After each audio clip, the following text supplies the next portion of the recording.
Assalamualaikum warahmatullahi ta'ala wabarakatuh. A'udzu billahi minasy syaithanir rajim. Bismillahirrahmanirrahim. Alhamdulillahi rabbil alamin. Wassalatu wassalamu ala asyrafil anbiya'i wal mursalin wa ala alihi wa sahbihi ajma'in. Allahumma rabbi shrah li sadri ويسر لي أمري واحلل عقدة من لساني يفقه قولي ولا حول ولا قوة إلا بالله العلي العظيم اللهم انفعنا بما علمتنا وعلمنا ما ينفعنا وعلمنا ما جهلنا وذكرنا ما نسينا اللهم يسر ولا تعسر رب تمم بالخير اللهم افتح علينا فتوح العارفين وفقنا توفيق الصالحين اللهم لا سهل إلا ما جعلته سهلا وأنت تجعل الحزن إذا شئت سهلا اللهم اجعلنا من السعداء المقبولين ولا تجعلنا من الأشقياء المردودين اللهم صل وسلم وبارك على سيدنا محمد وعلى آله وصحبه أجمعين والحمد لله رب العالمين.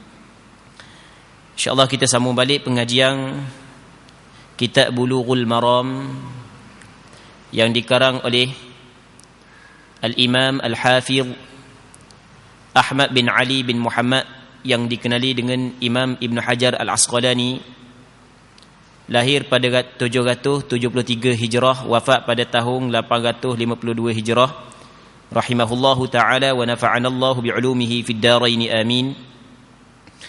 Kita masih lagi di dalam perbincangan hadis yang pertama daripada kitab At-Taharah, yang mana Imam Ibn Hajar Al-Asqalani dalam kitab Bulughul Maram menyebut hadis yang pertama, katanya an Abi Hurairah radhiyallahu ta'ala anhu qala qala Rasulullah sallallahu alaihi wasallam fil bahr huwa at-tahuru ma'uhu al-hillu maytatuhu akhrajahu al-arba'atu wa ibn Abi Shaybah واللفظ له وابن خزيمة والترمذي ورواه مالك والشافعي وأحمد. Maksud hadis,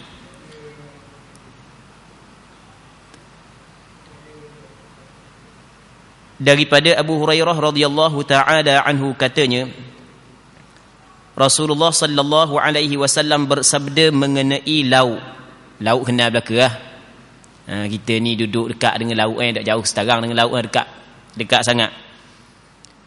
Jadi hadis ni daripada Abu Hurairah. Jadi 2 minggu lepas kita cerita dah sedikit sebanyak tentang Abu Hurairah secara ringkasnya, yang mana ada satu ketika sebahagian daripada sahabat Rasulullah tanya kepada Rasulullah tentang lauk. Lalu tu Rasulullah sallallahu alaihi wasallam khabar airnya adalah suci. Cuma perkataan tahur ia memberi maksud suci lagi menyucikan. Dalam bahasa Arab, perkataan tahur ia memberi maksud suci lagi menyucikan. Adapun tahir ia memberi maksud suci. Air laut bukan setakat suci pada dirinya, tapi dapat menyucikan perkara yang lain. Binatang laut yang mati adalah halal. Hadis ni dikeluar oleh perawi yang 4. Yang dimaksud dengan perawi yang 4 adalah, yang pertama Imam Abu Daud, Imam Tirmizi, Imam An-Nasa'i dan Imam Ibnu Majah. Dan hadis ini juga dikeluarkan oleh Imam Ibnu Shaybah, dikeluarkan juga oleh Imam Ibnu Khuzaimah dan beberapa orang ulama hadis yang lain. Hadis ni daripada sudut penilaian ulama hadis terhadap hadis ni adalah, hadis ni dinilai sahih oleh ramai ulama hadis. Okey. Habis itu secara ringkas. Benda yang kita dapat ambil daripada hadis ni, yang pertama adalah air laut suci lagi menyucikan. Yang keduanya, bangkai laut hukum dia adalah halal. Kalau kita jumpa ikan, walaupun mapuh dah, tepi laut boleh kita makan. Hadis ni sebenarnya dipanggil ada sebab wurud, sebab datang hadis ni. Sebab datang hadis perlu juga kita kena tahu, kerana ia membantu kita dapat memahami hadis secara mendalam. Yang mana Abu Hurairah menceritakan bahawasanya satu ketika ada sebahagian daripada sahabat Rasulullah mari tanya Rasulullah. Dia kata kepada Rasulullah, ya Rasulullah, inna narkabul bahr wa nahmilu ma'ana al-qalila minal ma' fa in tawadda'na bihi 'atishna afanatawadda'u bima'il bahr. Ketika ada sebahagian sahabat Rasulullah mari jumpa dengan Rasulullah, ditanya kepada Rasulullah bahawasanya dia saat itu pergi laut, adalah hajat dia pergi laut. Zaman kita banyak lagi hajat pergi laut, pergi candak sutung lah, pergi ngai lah, macam-macam lah. Lepas tu kata dia, masa kami pergi laut tu kami bawa sikit je air biasa ni lah. Kalau kami berwuduk dengan air yang kami bawa, maka dah minum dahaga kami duduk laut. Kalau kami guna air yang kami bawa untuk kami berwuduk, dah kami kena sembahyang kan? Sebab sembahyang adalah menjadi kewajipan kepada setiap orang Islam. Walaupun kita berada di mana. Bukan mesti kita kena ada darat saja kita kena sembahyang, duduk laut pun kena sembahyang. Bukan mesti ada masjid saja kita kena sembahyang. Bahkan tak ada masjid pun kita kena sembahyang. Kita jangan ingat sembahyang ni kena ada masjid je. Hal tu adalah salah.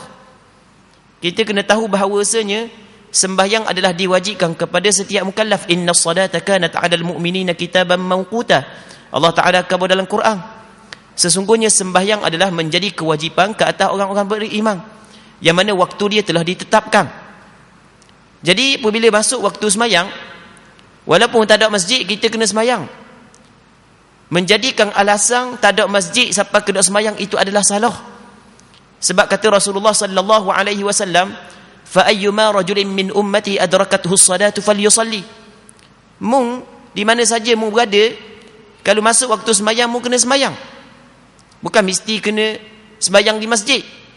Di antara apa hak yang dikhususkan kepada umat Nabi Muhammad sallallahu alaihi wasallam adalah tidak disyaratkan dia sembahyang di tempat yang dikhususkan untuk sembahyang masjid dan seumpamanya. Berbeza dengan umat-umat dulu, yang mana umat dulu kalau nak sembahyang dia kena sembahyang di tempat yang dikhususkan untuk sembahyang. Sehingga kan kata Rasulullah, wa ju'ilat liyal ardu masjidan wa tahura, dijadikan kepada aku bumi ni adalah tempat sujud. Di mana saja kita berada, kita kena sembahyang. Walaupun tak ada masjid, sembahyang tepi jalan, sembahyang atas tanah. Dah atas tanah kotor, tak apa kotor, sebab kotor tak semesti najis. Kau dah boleh sembahyang atas najis. Tak yakin najis, maka daripada segi hukumnya dikirakan suci. Sembahyang, kita duduk laut ke, kita duduk darat ke, di mana kita berada, mesti kita kena sembahyang, kerana itu adalah tanggungjawab kita sebagai hamba Allah. Muslimin muslimat yang dirahmati oleh Allah, sahabat ni ketika dia pergi laut, dia pun nak sembahyang. Sebelum sembahyang mesti kena ada wuduk dulu. Sebab Allah Taala kata dalam Quran, ya ayyuhalladzina amanu idza qumtum ila as-salati faghsilu wujuhakum wa aydiyakum ila al-marafiqi wamsahu bi ru'usikum wa arjulakum ila al-ka'bain. Wahai orang-orang yang beriman, apabila mu nak berdiri untuk sembahyang, mu kena basuh muka sampai ke siku. Lepas tu basuh muka, lepas tu basuh tangan sampai ke siku. Basuh muka sampai ke siku pula, silap. Tersasu. Basuh muka, lepas tu basuh tangan sampai ke siku. Sapu sebahagian daripada kepala. Basuh kaki. Baru boleh sembahyang. Okey, jadi sahabat ni ketika dia duduk laut, naik kapal, dia bawa lah air, hak bekal bersama dengan dia. Sampai masa nak sembahyang, dia bertanya Rasulullah, kami ni kalau kami guna air yang kami bawa untuk ambil air sembahyang, dahaga kami lepas daripada ni tak ada air nak minum lah. Lepas tu boleh tak kami nak berwuduk daripada air laut? Okey, lalu tu Nabi sallallahu alaihi wasallam menjawab, huwa at-tahuru ma'uhu. Air laut ni bukan setakat suci, bukan dapat menyucikan. Air laut dapat menyucikan. Allahu Rabbi. Rasulullah tak jawab dengan perkataan ya, tapi Rasulullah jawab dengan perkataan lain. Ketika mana dia tanya Rasulullah boleh tak nak berwuduk dengan air laut? Kita kalau cakap kita mudah-mudahnya, kalau boleh kata boleh, kalau tak boleh kata tak boleh. Boleh ya boleh, ataupun tak boleh. Tapi Rasulullah tak kata boleh ke tak boleh. Bukan Rasulullah guna jawapan yang lain, yang mana dalam jawapan tu ada jawapan kepada soalan dia dan boleh ambil faedah benda yang lain. Ketika dia tanya boleh tak nak berwuduk dengan air laut, kata Rasulullah, air laut suci lagi menyucikan. Maksud dia boleh tapi Rasulullah kata dengan perkataan ya, kerana Rasulullah sallallahu alaihi wasallam nak khabar hukum yang umum. Bukan setakat mu nak ambil wuduk saja boleh daripada air laut, bahkan mu nak mandi wajib pun boleh, mu nak basuh najis pun boleh. Ketika Rasul kata air laut tu suci lagi menyucikan, maka semua perkara wuduk, mandi, lepas tu yang ketiganya basuh najis, boleh guna air laut. Tapi kalau Rasul kata ya, maka kita boleh, mungkin kita akan faham bahawasanya air laut saat itu boleh guna untuk wuduk sahaja, sebab ditanya tentang wuduk. Kalau Rasul kata ya, mungkin kita faham bahawasanya air laut ni boleh digunakan untuk berwuduk ketika darurah saja, ketika tak ada air lain. Tengok. Maka Rasulullah sallallahu alaihi wasallam seorang yang diberikan kepada dia jawami'ul kalim. Kata Rasulullah dalam hadis yang sahih, u'titu jawami'al kalim. Ni di antara kelebihan Rasulullah. Diberikan kepadaku jawami'ul kalim. Maksudnya kalimah-kalimah yang mengumpul makna yang banyak. Perkataan Rasulullah pendek tapi mengandungi makna yang cukup padat. Allah Rabbi. Ketika Rasulullah diberi jawami'ul kalim, orang tanya Rasulullah menjawab dengan perkataan yang mempunyai makna yang cukup banyak. Orang tanya tentang wuduk, Rasulullah khabar segala penggunaan air laut, Rasulullah khabar belaka. Bukan setakat dalam berwuduk, bukan dalam semua hal yang berkaitan dengan bersuci, mandi wajib, basuh najis, boleh dengan air laut. Allah Rabbi. Lepas daripada itu Rasulullah khabar pula, al-hillu maitatuh, halal bangkai laut. Bangkai laut halal kau. Padahal dia tak tanya. Dia tak tanya pun tentang bangkai laut. Tapi Rasul kata bakar laut halal kau. Maksudnya kalau bakar laut mu nak makan tak ada masalah, boleh mu makan. Jumpa ikan boleh makan. Bangkai ni hak yang mapuh tu hak mati yo. Boleh. Kecil ke besar ke boleh kita makan. Dia tak tanya masalah ni, tapi Rasul jawab. Kerana orang hak yang duduk di laut tu memang memerlukan ataupun memang perlu mengetahui hukum tersebut. Kerana duduk laut bukan macam duduk darat, makanan terhad. Maka ada ikan hak yang mu jumpa walaupun mapuh, hukum dia adalah halal. Muslimin muslimat yang dirahmati oleh Allah Subhanahu wa taala. Ulama diambil daripada hadis ni, dia kata lagu mana? Kesemua binatang laut hak mapuh hukum dia halal belaka. Ikan ke, kita panggil nama bukan ikan ke, asal kata dia adalah binatang laut, kalau dia mapuh hukum dia halal. Melainkan kalau benda tu adalah benda yang berbisa, benda yang mendatangkan mudarat, hak tu baru tidak dihalalkan. Kerana di sana Nabi sallallahu alaihi wasallam bersabda, la darara wa la dirar. Tidak boleh memberi mudarat, tidak ada kemudaratan dan tidak boleh mendatangkan kemudaratan. Jadi kalau binatang ataupun bangkai laut dia mendatangkan kemudaratan, tak boleh kita makan. Hak selain daripada tu boleh belaka, tanpa ada pengecualian. Melainkan hak yang dianggap keji oleh uruf. Sebab Allah Ta'ala mengharamkan benda hak yang khaba'ith, benda hak yang keji. Di antara benda hak yang keji, menurut pandangan sebahagian daripada ulama, buaya. Buaya tak boleh makan. Itu menurut pandangan mu'tamad yang difatwa dalam mazhab Imam Syafi'i. Begitu juga benda hak yang dilarang oleh Rasul bunuh dia, di antaranya katok air. Boleh tak makan katok air? Kata ulama tak boleh makan walaupun hidup dalam air. Sebab dia, sebab di sana ada hadis, ada seorang tabib dia tanya Rasulullah tentang dia nak katok dalam ubat dia. Lalu tu Rasulullah sallallahu alaihi wasallam larang dia membunuh katok. Maka ulama kata katok tak boleh makan juga. Adapun hak yang selain daripada tu, selama mana ia tidak mendatangkan mudarat, maka boleh kita makan. Yang penting bangkai binatang yang hidup dalam laut. Jangan bakar ayam kita gelepon laut. Dia kata bakar laut juga ada jadi hak tu sebab ayam tu bukan binatang hak yang hidup dalam laut. Okey. Habis. Seterusnya hadis yang kedua, wa an Abi Sa'id al-Khudri radhiyallahu ta'ala anhu qala قال رسول الله صلى الله عليه وسلم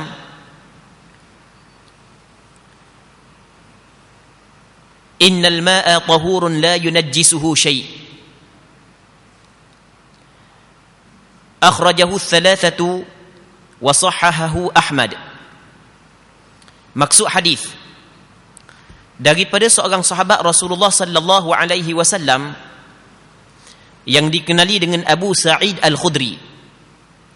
Di Abu Sa'id al-Khudri, kita rasa orang hak yang biasa duduk surau masjid ni, biasa duduk dengar sokmo lah. Sekurang-kurangnya kalau duduk mari duduk surau masjid dalam majlis ilmu pun dia dengar Tok Khatib duduk baca setiap hari Jumaat. Sahabat Nabi nama dia Abu Sa'id al-Khudri. Tapi macam kita pernah khabar sebelum daripada ni lah, dia Abu Sa'id bukan nama sebenarnya. Abu Sa'id ni kunyah. Orang Arab panggilan dia ada 3. Ada panggilan cakap kita nama. Ada panggilan seseorang nama dia kunyah. Panggilan yang dimulakan dengan lafaz ayah ataupun lafaz mak. Yang ketiganya panggilan yang dinamakan sebagai laqab gelar. Orang Arab. Abu Sa'id ni bukan nama. Abu Sa'id ni kunyah. Okey, sebagai contoh, Rasulullah nama dia Muhammad ataupun Ahmad. Kunyah dia adalah Abul Qasim. Abu Hurairah, kunyah dia bapa kepada kucing betina yang kecil. Nama dia bukan Abu Hurairah. Nama dia ulama berselisih pandangan. Menurut pandangan yang paling kuat, nama dia Abdul Rahman bin Sakhrin. Begitu juga Abu Sa'id al-Khudri, dia bukan nama. Nama dia kunyah, panggil. Bahasa Arab dipanggil kunyah. Kunyah ni adalah ma suddira bi abin wa panggilan yang dimulakan dengan lafaz ayah ataupun lafaz mak. Orang kita lah ni tak ada. Mereka sebahagian daripada ustaz-ustaz aja. Dan orang dulu ada. Orang dulu ada nama, orang dulu orang panggil dia, nama dia Dalah tapi orang panggil ayah Pok Weh, ayah Weh. Nama dia Dalah, orang panggil ayah Weh. Sebab anak dia nama Ismail seorang. Orang dulu, tu kunyah tu. Nama dia Zainab, orang panggil Mak Timoh. Siapa Mak Timoh? Sebab anak dia ada nama Timoh seorang. Contoh tu dipanggil kunyah tu. Begitu juga Abu Sa'id al-Khudri. Bukan nama, kunyah. Nama dia Sa'ad bin Malik bin Sinan. Nama Abu Sa'id al-Khudri, nama dia Sa'ad bin Sinan al-Khudri. Okey, itu nama dia. Dia di antara sahabat yang kecil. Maksud sahabat yang kecil, ketika Rasulullah sallallahu alaihi wasallam datang ke Madinah, dia hanya sebaya Anas bin Malik, umur 10 tahun sahaja, lebih kurang. Ketika Rasul mari ke negeri Madinah, umur dia lebih kurang dalam 10 tahun je. Dalam peperangan Uhud, Rasulullah sallallahu alaihi wasallam tidak izin dia menyertai sama, kerana dia masih lagi bawah 15 tahun. Tapi peperangan lepas daripada tu, dia hadir belaka. Abu Sa'id al-Khudri di antara sahabat Rasulullah yang termasuk dalam golongan Ansar. Sebab sahabat Rasulullah dia ada 2 golongan. Yang pertamanya golongan Muhajirun, yang keduanya golongan Ansar. Abu Sa'id al-Khudri golongan Ansar, dia wafat pada tahun 74 Hijrah. Baik. Okey, itu kita akan cerita juga setiap hadis, kita akan cerita secara ringkas sahabat Rasulullah yang meriwayat hadis tersebut. Katanya daripada Abu Sa'id Al-Khudri, nama dia Sa'ad bin Malik bin Sinan radhiyallahu ta'ala anhu, katanya Rasulullah sallallahu alaihi wasallam bersabda, dia kalau kita sebut sahabat, sunat kita kata radhiyallahu anhu, digalakkan kita kata radhiyallahu anhu, sebab sahabat adalah di antara golongan yang Allah Ta'ala redha. Apabila sebut sahabat, kita kata radhiyallahu an. Kita sebut orang mati, kita kata rahimahullah. Tapi kena ingat, perkataan radhiyallahu an bukan hanya dikhususkan kepada sahabat. Sehingga Kang Imam Nawawi menyebut di dalam kitab dia, kitab Majmu' ataupun syarah Sahih Muslim, bahawasanya perkataan radhiyallahu boleh juga kita kata kepada selain daripada sahabat. Imam Syafi'i, kita kata radhiyallahu, boleh ke tak? Boleh. Kita sebut nama ayah kita, kita kata radhiyallahu, boleh ke tak? Boleh. Tapi ketika kita ucap radhiyallahu kepada ayah kita, kepada ulama, ia memberi maksud kita berdoa kepada Allah agar Allah Ta'ala memberi keredaan kepada mereka. Hukum dia tidak menjadi masalah. Baik. Salah ke kita doa kepada, minta daripada Allah supaya Allah Ta'ala redha kepada ayah kita, mak kita? Sikit pun tak salah. Boleh kita kata radhiyallahu. Bukan mesti sahabat sahaja. Daripada Abu Sa'id Al-Khudri radhiyallahu ta'ala anhu, katanya Rasulullah sallallahu alaihi wasallam bersabda, sesungguhnya air itu suci lagi menyucikan, yang tidak dinajiskan oleh sesuatu. Hadis ini dikeluarkan oleh perawi yang 3. Yang dimaksud dengan perawi yang 3 adalah Imam Abu Dawud, Imam Tirmizi dan Imam An-Nasa'i. Dan disahihkan, dinilai sahih oleh Imam Ahmad bin Hanbal. Hadis ini Imam Ahmad bin Hanbal menilai sebagai hadis yang sahih. Jadi dalam hadis ini Rasulullah kata lagu mana air itu suci lagi menyucikan. Air suci lagi menyucikan. Suci pada diri dia, boleh menyucikan perkara yang lain. Boleh kita ambil wudu, boleh kita mandi wajib, boleh kita basuh najis. Dia sebenarnya hadis ni juga ada sebab wurud, sebab datang hadis. Apa Rasul cakap lagu tu? Apa Rasul kabur lagu tu? Kerana di sana Abu Sa'id Al-Khudri menceritakan bahawasanya ada sebahagian daripada sahabat tanya kepada Rasulullah. Dia kata lagu mana kepada Rasulullah? Atatawadda'u min bi'ri buda'ah. Ada riwayat yang kedua, ana tawadda'u min bi'ri buda'ah. Riwayat yang pertama, adakah mu ambil wuduk daripada telaga Buda'ah? Di Madinah tu dia ada satu telaga yang dikenali dengan telaga Buda'ah. Yang mana telaga Buda'ah, sahabat ambil wuduk. Dan Rasulullah sallallahu alaihi wasallam pernah juga mengambil wuduk daripada telaga tersebut. Sebab dia sahabat tanya Rasulullah hukum mengambil wuduk daripada telaga Buda'ah, kerana telaga Buda'ah yang disebut dalam hadis bahawasanya telaga Buda'ah ni adalah wahya bi'run, satu telaga yutrahu fiha al-hiyad, yang dicampur ke dalamnya, cakap kita mudah, tuala-tuala perempuan. Bukan tuala hok yang buat mandi, tuala hok yang hok dia guna. Apa payah nak sebut modeh dia tu lah. Payah sangat. Kang tuala tu najis tu kang, ada darah-darah haid tu kang, lepo dalam tu. Bukan setakat tu, waluhumul kilab, daging-daging anjing-anjing mapuh, ia kawasan rendah sikit, jadi air mari habis bawa pergi dalam tu belaka. Wan natsnu, dan benda-benda yang kotor, jadi ada modeh orang puang dalam tu, ada bangkai anjing pun ada kekotoran dalam tu. Jadi dah mari hujan, kan hujan bawa belaka dah, ke tempat rendah masuk belaka lah. Maka sebahagian daripada sahabat tanyalah Rasulullah, boleh ke ambil wuduk daripada telaga Buda'ah? Lalu tu kata Rasulullah sallallahu alaihi wasallam, innal ma'a tahurun la yunajjisuhu syai'. Sesungguhnya air suci lagi menyucikan, tidak ada sesuatu pun yang dapat menajiskannya. Maka kata ulama, air hukum dia adalah suci lagi menyucikan. Sesuatu tidak dapat menajiskan dia. Melainkan kalau air itu sikit, kalau air sikit baru bermasalah. Kerana ada hadis yang kedua, yang mana Nabi sallallahu alaihi wasallam menyebut, "Idza balagal ma'u qullatayn lam yahmilil khabath." Apabila air cukup 2 kolah, maka dia tidak menanggung kekotoran. Dalam riwayat Imam Abu Daud, fa innahu la yanjus. Air tersebut tidak jadi najis kalau cukup 2 kolah. Benda yang kita faham, kalau tak cukup 2 kolah, jadi air itu najis. Rasul kata kalau air itu cukup 2 kolah, dia tidak menanggung kekotoran, maksudnya tak jadi najis.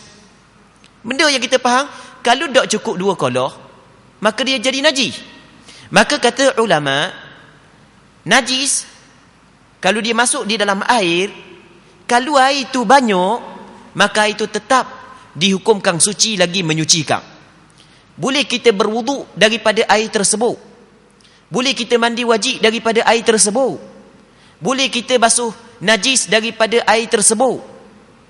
Kerana Rasulullah sallallahu alaihi wasallam dan sebahagian daripada sahabat pernah bersuci daripada telaga Buda'ah, yang mana telaga Buda'ah ada di dalamnya, pernah masuk dalamnya tuala-tuala wanita, daging anjing dan kekotoran. Melainkan kata ulama, kalau air itu banyak masuk najis, najis mengubahkan air. Sama ada mengubah daripada segi warna, ataupun rasa, ataupun bau. Masuk, kita katalah tikus ekor, air rumah kita banyak mampu masuk tikus ekor dalam, mampu kerah tikus duduk dalam. Warna tikus tepak banyak-banyak tepak je masuk dalam kolah kita, mampu kerah dalam, tak pandai berenang, tak nak belajar berenang ke warna tak tahu lah. Mampu kerah duduk dalam. Baik, air kolah rumah kita banyak tikus mampu dalam, tikus najis bangkai. Kita pun ambil tikus buang. Ambil buang lah, jangan ambil sipang pula, ambil buang. Lepas tu kita tengok air kalau air itu tidak berubah, maka boleh kita guna untuk berwuduk, boleh kita guna untuk basuh najis, boleh kita guna untuk mandi wajib. Kalau air itu tidak berubah daripada segi warna, daripada segi rasa, dan daripada segi bau, tu dipanggil 3 sifat bagi air. Kalau berubah, walaupun air banyak, sama ada berubah daripada sudut warna sahaja, ataupun rasa sahaja, ataupun bau sahaja, ataupun ketiga-tiga sifat tersebut berubah belaka, maka sepakat ulama tanpa ada khilaf, ijma' ulama mengatakan air tersebut adalah air mutanajis. Kesimpulan daripada hadis ni dan hadis yang kedua, hak yang Rasul kata cukup air 2 kolah, dia tidak menanggung najis, kita dapat kami kesimpulan lagu mana? Air terbahagi kepada 2. Yang pertamanya air yang sedikit, yang keduanya air banyak.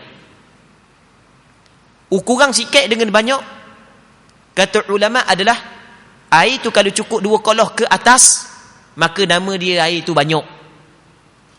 Air kalau tak cukup 2 kolah, nama dia sikit. Kolah di sini bukan kolah yang kita guna dalam bahasa kita. Bahasa kita sini sutir kolah, dinu sutir kolah, bukan gitu. Kolah ni adalah sukatan yang tertentu, yang diguna oleh orang Arab dulu. Kita lah ni tak guna dah sukatan tu, kita lah ni guna liter. Ukuran 2 kolah kalau dengan liter sekarang ni, ulama lah ni berselisih pandangan. Lebih kurang dalam 200 liter. 200 liter lebih kurang lah, cukup 2 kolah. Kalau bos dalam 150 liter, dah cukup lagi 2 kolah. Kalau 300 liter, lebih daripada 2 kolah. Jadi kalau air itu 200 liter ke atas, tiba-tiba masuk bangkai tikus dalam, najis ke tak air tersebut, kita kena tengok berubah ke tak sifat dia. Kalau berubah, hukum dia mutanajis, tak boleh kita guna dah untuk berwuduk dan seumpamanya. Tapi kalau tak berubah, maka masih lagi boleh kita guna. Kalau air itu 2 kolah ke atas, 200 liter ke atas.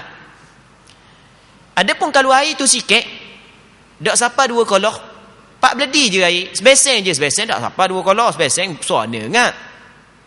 Tiba-tiba jatuh tak cicak sutir dalam. Cicak baru beranak 3 hari besar mana ngak tarik dia. Kita tak kata tok cicak. Kita kata anak cicak baru masuk beranak 3 hari yo. Kalau tok cicak mungkinlah besar sikit tarik dia. Tu, anak cicak baru beranak 3 hari besar mana tarik dia. Tung dia berok dalam beldi. Berok dalam beseng. Kita nak masuk berok, kita tok air dalam beldi. Nak masuk berok tok air dalam beldi. Sebab air tak ada pahit tu. Kita pun tok air molek acu nak berok dan ke cicak berok dulu. Nya berok dalam beldi kita.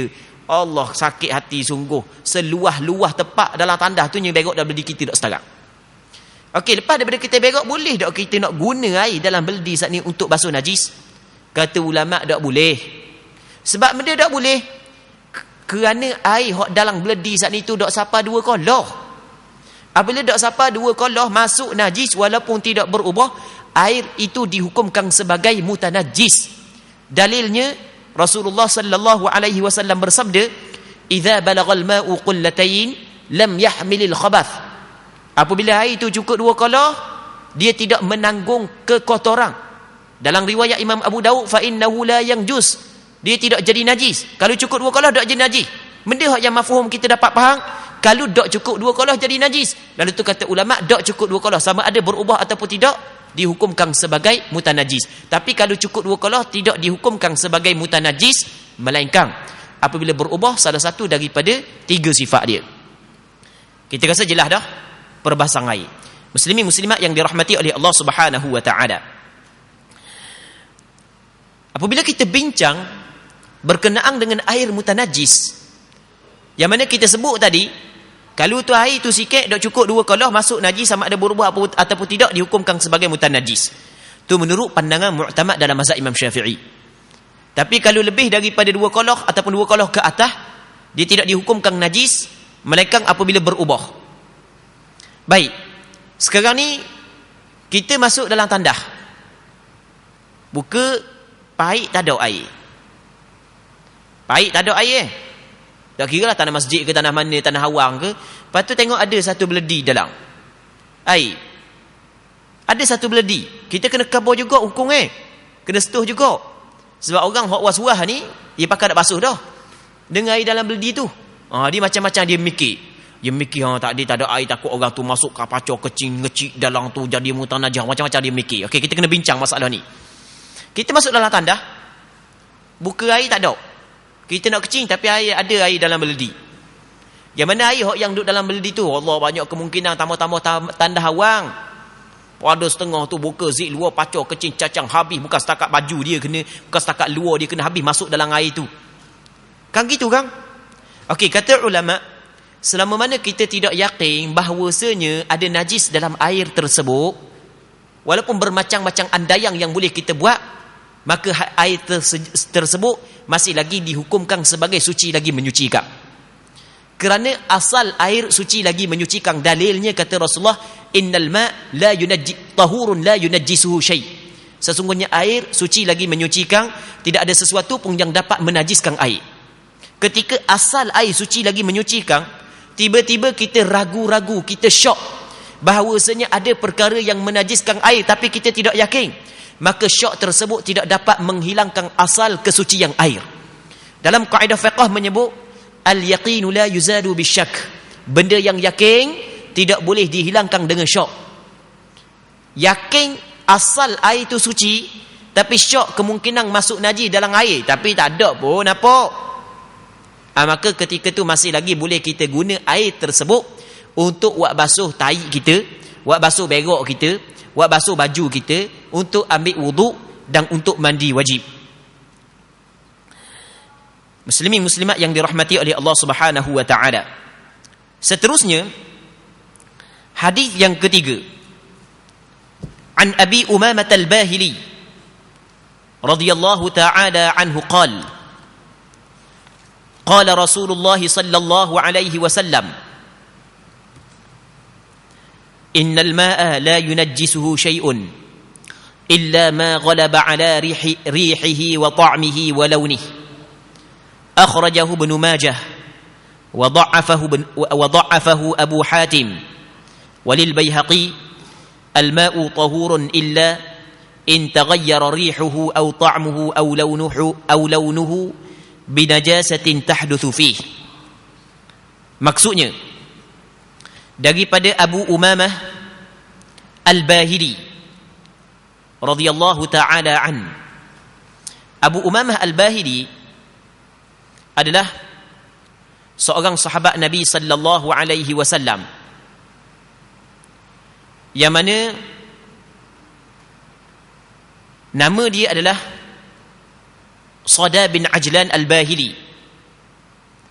Dia di antara sahabat yang masyhur. Dia di antara sahabat yang banyak juga meriwayatkan hadis. Lebih kurang dia meriwayatkan hadis sebanyak 256 hadis daripada Nabi sallallahu alaihi wasallam. Yang mana dalam hadis ni Abi Umamah Al-Bahili menyebut bahawasanya Rasulullah sallallahu alaihi wasallam bersabda, sesungguhnya air, maksud air di sini adalah air yang banyak. Yang banyak tidak akan menjadi najis disebabkan sesuatu melainkan apabila berubah bau, rasa dan warnanya. Air banyak, dia dalam bahasa Arab tu, dalam hadis tu dia kata air saja. Tapi kita buat penafsiran air banyak kerana kita gabung hadis yang lain. Hadis yang Rasul kata, "Idza kana al-ma'u qullatain lam yahmil al-khabath," yang diriwayat daripada Abdullah bin Umar bin Khattab radhiyallahu taala anhuma, yang dikeluarkan oleh Imam Abu Daud, Imam Tirmizi, Imam An-Nasa'i dan Imam Ibnu Majah.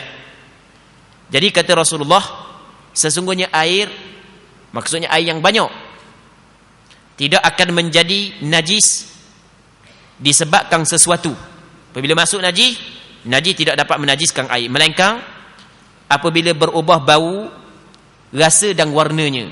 Kalau berubah bau, berubah rasa, berubah warnanya, air banyak mana pun, 7 qoloh ke 8 qoloh ke, bau busuk, bau bangkai, bau najis, warna najis, rasa pun rasa najis, maka dihukumkan sebagai air itu air mutanajis. Dikeluarkan oleh Imam Ibnu Majah. Namun Imam Abu Hatim menghukum ataupun menilai hadis ini sebagai hadis dhaif. Bukan boleh dikatakan sepakat ulama hadis menilai hadis ini sebagai hadis dhaif. Walaupun hadis ini hadis dhaif, namun daripada segi hukum dia adalah disepakati oleh ulama. Air banyak, apabila masuk najis, kalau najis mengubahkan air, ijma' ulama mengatakan air tersebut dihukumkan sebagai mutanajis. Walaupun hadis yang menyebut hal tersebut dinilai sebagai dhaif oleh ulama hadis, tapi daripada segi hukum berlaku ijma' ulama tanpa ada khilaf. Kalau sebut kata ijma' ulama ni bukan setakat sepakat ulama dalam mazhab Imam Syafi'i, bukan ke seluruh mazhab berpandangan air banyak lagu mana pun, kalau masuk najis, dalam najis mengubahkan air daripada segi warna ke, bau ke, rasa ke, maka dihukumkan air tersebut sebagai mutanajis. Muslimin muslimat yang dirahmati oleh Allah Subhanahu wa taala. Okay, kita rasa situ dulu pertemuan kita pada malam yang mulia ni. Kita berdoa kepada Allah Subhanahu wa taala agar apa yang kita bincang pada malam ni sama-sama dapat mengambil manfaat. Wallahu Subhanahu wa taala a'la wa a'lam. Allahumma haqqiqna bittiba'i nabiyyika Muhammadin sallallahu alaihi wasallam zahiran wa batina. Allahumma ij'alna mimman yastami'una al-qawla fayattabi'una ahsanah. اللهم إنا نسألك الإخلاص في القول والعمل. اللهم ارزقنا الإخلاص في القول والعمل. اللهم إنا نسألك الإخلاص في القول والعمل. اللهم إنا نعوذ بك أن نشرك بك ونحن نعلم ونستغفرك لما لا نعلم. اللهم اختم لنا بحسن الخاتمة ولا تختم علينا بسوء الخاتمة. صلى الله على سيدنا ومولانا محمد وعلى آله وصحبه أجمعين والحمد لله رب العالمين.